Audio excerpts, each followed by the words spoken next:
Fino controller ପଞ୍ଚମ ପ୍ରତିଷ୍ଠା ଦିବସରେ ଛାତ୍ରଛାତ୍ରୀ ଶିକ୍ଷକ ଓ ସାମ୍ବାଦିକଙ୍କୁ ସମ୍ବର୍ଦ୍ଧନା। ଧାମନଗର କଲ୍ୟାଣ ମଣ୍ଡପ ପରିସରରେ ଫିନୋ କଣ୍ଟ୍ରୋଲ ପକ୍ଷରୁ ପଞ୍ଚମ ପ୍ରତିଷ୍ଠା ଦିବସ ପାଳନ କରାଯାଇଛି। ଫିନୋ କଣ୍ଟ୍ରୋଲ ଏକ ପ୍ରମୁଖ ଶିକ୍ଷା ଓ ପ୍ରଶିକ୍ଷଣ ସଂସ୍ଥା ଯାହା ଦେଶର ଯୁବପିଢ଼ିଙ୍କର ଜ୍ଞାନ, ଦକ୍ଷତା ଓ ଆତ୍ମବିଶ୍ୱାସ ବୃଦ୍ଧି ପାଇଁ ଦୃଢ଼ ପଦକ୍ଷେପ ଗ୍ରହଣ କରୁଛି। ଦେଶର ଓ ଦେଶ ବାହାରେ ବିଭିନ୍ନ ସ୍କୁଲ ଓ କଲେଜ ସହିତ ମିଶି ସଂସ୍ଥା ଛାତ୍ରଛାତ୍ରୀମାନଙ୍କୁ ପ୍ରୌଦ୍ୟୋଗିକ ଓ ଜୀବନମୂଳକ ଶିକ୍ଷା ଦେଇ ସେମାନଙ୍କୁ ଆର୍ଥିକ, ସାହିତ୍ୟ ଓ ପ୍ରଯୁକ୍ତି ବିଦ୍ୟାରେ ପାରଦର୍ଶୀ କରାଇବାକୁ ଲକ୍ଷ୍ୟ ରଖିଛି ବୋଲି କମ୍ପାନୀର ପ୍ରତିଷ୍ଠାତା ରମଣଜିତ ମହାନ୍ତି କହିଛନ୍ତି। ଏଥିରେ ମୁଖ୍ୟ ମାନବ ସମ୍ପଦ ଅଧିକାରୀ ତେଜସ୍ୱୀ ତ୍ରିପାଠୀ, ସହଯୋଗୀ ବିନାୟକ ଘୋଷ କାର୍ଯ୍ୟକ୍ରମ ସମ୍ପର୍କରେ ସୂଚନା ପ୍ରଦାନ କରିଥିଲା ବେଳେ ପରିଚାଳନା ସହଯୋଗୀ ନକ୍ଷତ୍ର ଦାସ କାର୍ଯ୍ୟକ୍ରମକୁ ସଞ୍ଚାଳନ କରିଥିଲେ ଓ ପ୍ରଶିକ୍ଷକ ସ୍ନିଗ୍ଧା ପ୍ରିୟଦର୍ଶନୀ ଅତିଥି ପରିଚୟ ପ୍ରଦାନ କରିଥିଲେ।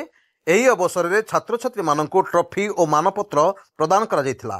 ଧାମନଗରର ସରସ୍ୱତୀ ବିଦ୍ୟା ମନ୍ଦିରର ପ୍ରତିଷ୍ଠାତା ଶରତ ମହାନ୍ତିଙ୍କୁ ଫିନୋ କଣ୍ଟ୍ରୋଲ ପକ୍ଷରୁ ସ୍ମରଣୀୟ ସମ୍ବର୍ଦ୍ଧନା ଓ ଧାମନଗର ଅଞ୍ଚଳର ବରିଷ୍ଠ ସାମ୍ବାଦିକଙ୍କୁ ସମ୍ବର୍ଦ୍ଧିତ କରାଯାଇଥିଲା।